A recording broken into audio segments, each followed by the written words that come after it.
Elle avait emmené le bébé au travail parce qu'elle n'avait pas le choix. Tout au long du trajet, Flore se répétait que c'était temporaire, que c'était seulement pour ce jour-là, que personne n'avait besoin de le savoir. Mais au fond d'elle, elle savait qu'elle risquait tout.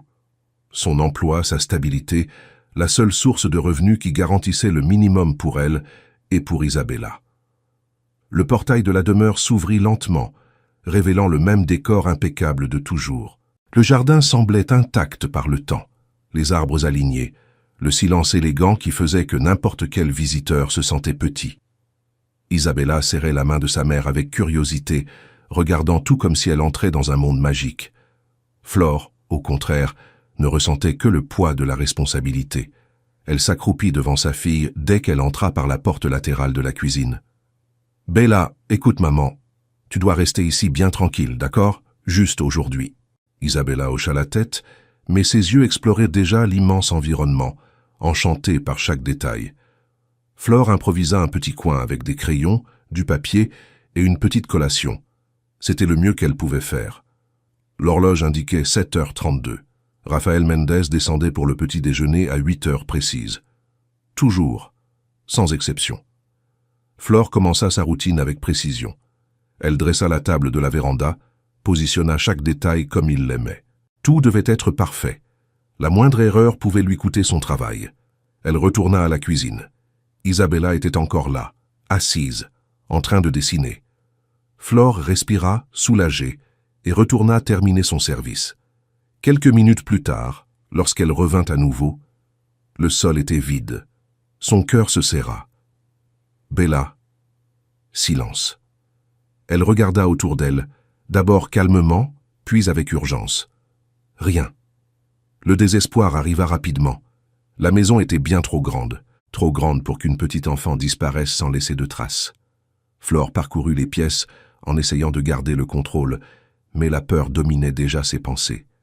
Elle imaginait 1000 scénarios en même temps. Un accident, quelque chose de cassé, une erreur irréversible.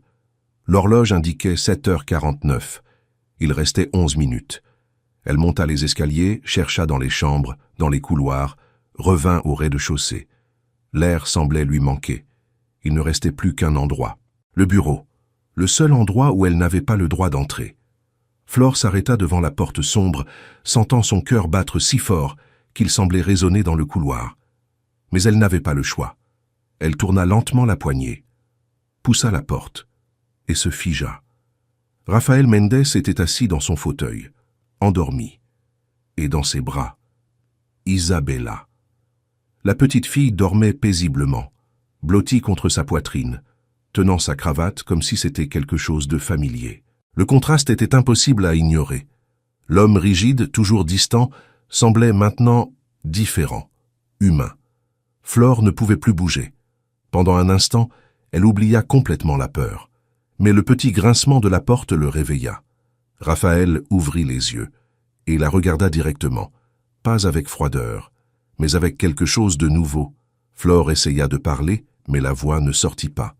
Elle fit un pas en avant. « Monsieur, je peux la prendre. » Raphaël leva la main, l'interrompant. « Non. » Le mot ne vint pas durement, il vint calmement. « Laisse-la dormir. » Flore cligna des yeux sans comprendre. « Elle est entrée ici toute seule. Elle est montée sur la chaise. Elle m'a demandé si j'étais un prince. » Flore sentit son visage rougir. « Désolé, monsieur. » « Pas besoin. » Il regarda à nouveau Isabella. Et il y avait quelque chose dans ce regard. Quelque chose que Flore n'avait jamais vu. Silence. Puis il demanda « Depuis combien de temps travailles-tu ici ?»« 3 mois. »« Et tu habites loin ?»« Oui, à Itaquera. » Raphaël hocha lentement la tête. « Et elle reste avec qui ?»« À la crèche. Mais aujourd'hui, elle était fermée. Je n'avais pas le choix. » Flore s'attendait déjà au pire. Mais alors il dit « Tu peux l'amener quand tu en auras besoin. » Le monde sembla s'arrêter. « Quoi ? Quand tu n'auras personne pour la garder ?» Flore ne savait pas comment réagir.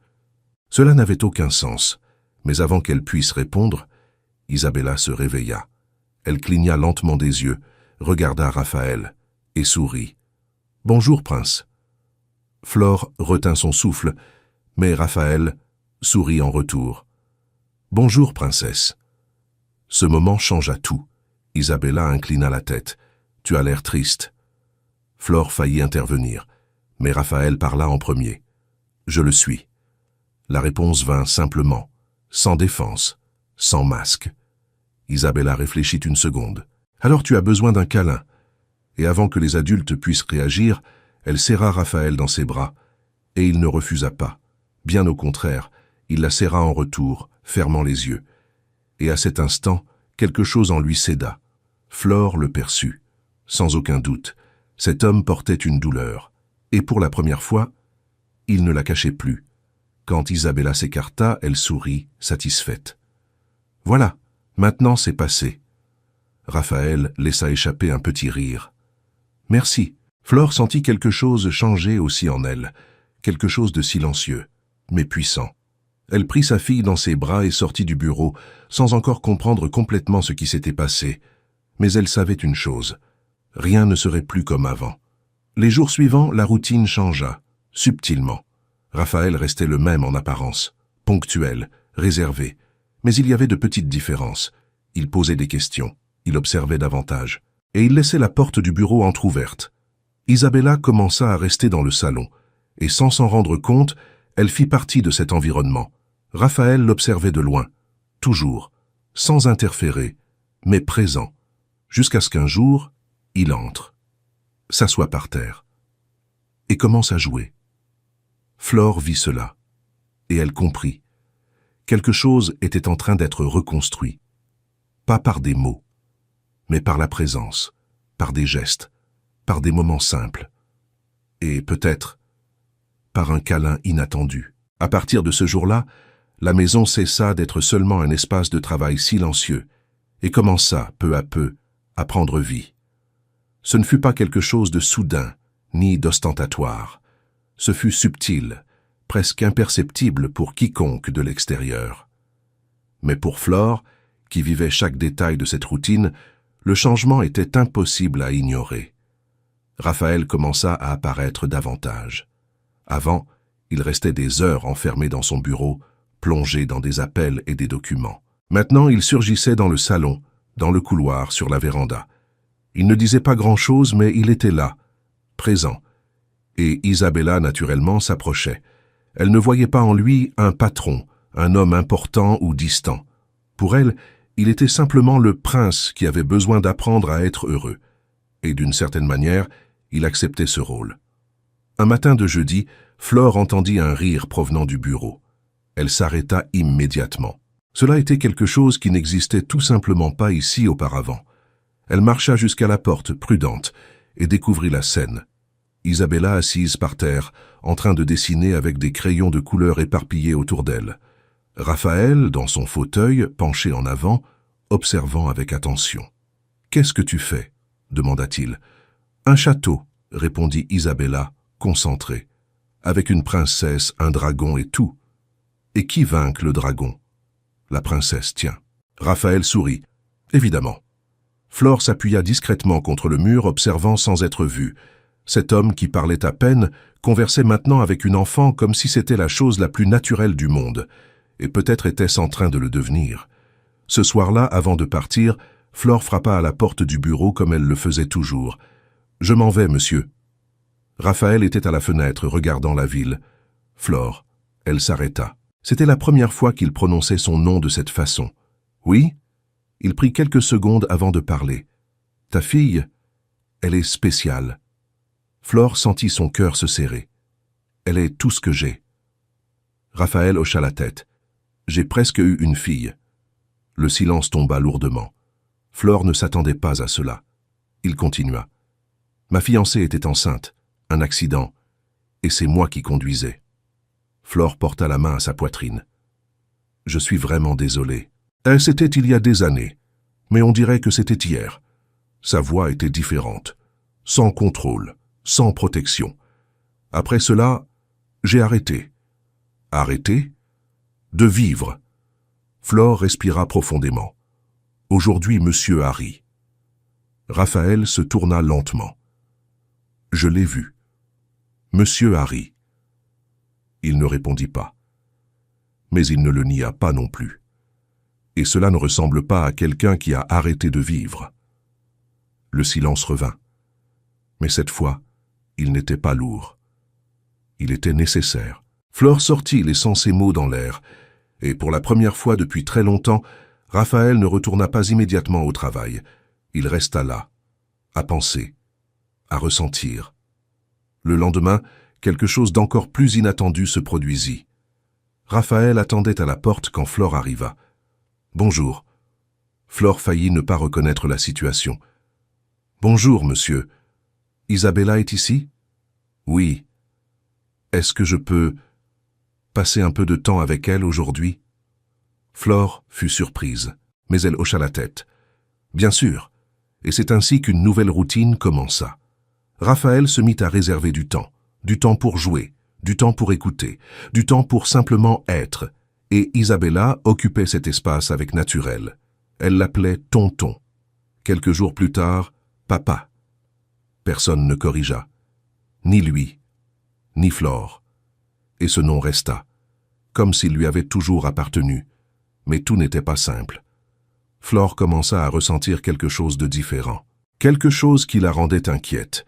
Elle se mit à remarquer les détails, la façon dont Raphaël souriait, le regard plus léger, la manière dont il traitait Isabella avec soin, comme s'il protégeait quelque chose de précieux. Et, peu à peu, elle commença à le regarder d'une autre façon, ce qui était dangereux, très dangereux, parce qu'il était encore son patron. Et cette différence existait toujours, même si elle se réduisait. Le vendredi, Raphaël entra dans la bibliothèque pendant que Flore rangeait les livres. « Nous devons parler. » Son cœur s'accéléra. Bien sûr. Il s'approcha. Plus que d'habitude. « Je voulais te remercier. »« Pourquoi ? » ?»« De ne pas avoir abandonné avec moi. » Flore fronça les sourcils. « Je n'ai jamais rien fait. »« Si. » Il la regarda dans les yeux. « Ta présence a tout changé. » Flore sentit les émotions se mélanger. « Je ne fais que mon travail. » « Non. » Il fit un pas de plus. « Tu m'as fait me souvenir de qui j'étais. » Le silence entre eux devint chargé. Pas de tension, mais de quelque chose de plus profond. Quelque chose qu'aucun des deux n'était prêt à nommer. Flore. Elle leva les yeux. Et à cet instant, tout devint clair. Il y avait quelque chose là. Quelque chose de réel. Quelque chose qui ne pouvait plus être ignoré. Mais avant que quoi que ce soit n'arrive, Isabella entra en courant. « Regarde mon dessin. » Le moment se brisa. Raphaël s'écarta, respira profondément. « Il est magnifique, princesse. » Flore resta immobile, sachant que quelque chose avait changé. Définitivement. Le week-end arriva. Flore rentra chez elle avec Isabella. Le petit appartement semblait encore plus petit après la demeure. Mais il était réel, il était sûr. Et là, loin de tout, elle essaya d'organiser ses pensées. Mais elle n'y parvint pas, parce que Raphaël ne quittait pas sa tête, et cela l'effrayait. Le lundi, en revenant au travail, Raphaël attendait à nouveau. Mais cette fois, il y avait quelque chose de différent, plus sérieux. Aujourd'hui est un jour important, Flore comprit. Pour qui ? Pour quelqu'un qui n'est plus là. Elle comprit immédiatement. Je voulais ne pas rester seule aujourd'hui. Il regarda Isabella. « Vous pouvez rester ?» Flore n'hésita pas. Bien sûr. Cette journée fut différente. Sans travail, sans formalité. Ils passèrent le temps ensemble, dans le jardin, sur la véranda, dans le salon. Raphaël raconta des histoires. Isabella rit, Flore observa, et peu à peu, se rapprocha. Ils déjeunèrent ensemble. Ils discutèrent, ils rirent. Et pour la première fois, Flore s'assit à table en égal, pas comme employé, mais comme quelqu'un qui faisait partie. L'après-midi, la musique jouait doucement dans le salon. Isabella dansait. Raphaël regarda Flore et tendit la main. « Danse avec moi. » Elle hésita, mais accepta. Et, à cet instant, le monde sembla disparaître. Ils étaient proches, trop proches, et ils le savaient. « C'est mal, » murmura Flore, « je sais. Mais je ressens. » Elle ferma les yeux. Moi aussi. Et c'est là que tout changea vraiment, pas par un geste impulsif, mais par un choix silencieux, de ressentir, même avec peur, même sans garantie, parce qu'à cet instant, il ne pouvait plus revenir en arrière. Cette nuit-là, Flore comprit que ce n'était pas seulement un sentiment passager. C'était quelque chose construit petit à petit, dans les silences, les regards et les petits gestes. Raphaël le savait aussi. Ce n'était pas un coup de tête, ni un manque. C'était un choix. Les jours suivants, il n'y aurait pas besoin d'en dire beaucoup. Isabella courait déjà dans la maison comme si elle y avait toujours appartenu. Raphaël souriait plus facilement. Flore ne se sentait plus invisible. Et même si la peur était encore présente, quelque chose était plus grand que tout cela. Pour la première fois, aucun d'eux ne pensait à ce qui pouvait mal tourner, seulement à ce qui pouvait bien tourner. Et cela suffisait déjà à tout.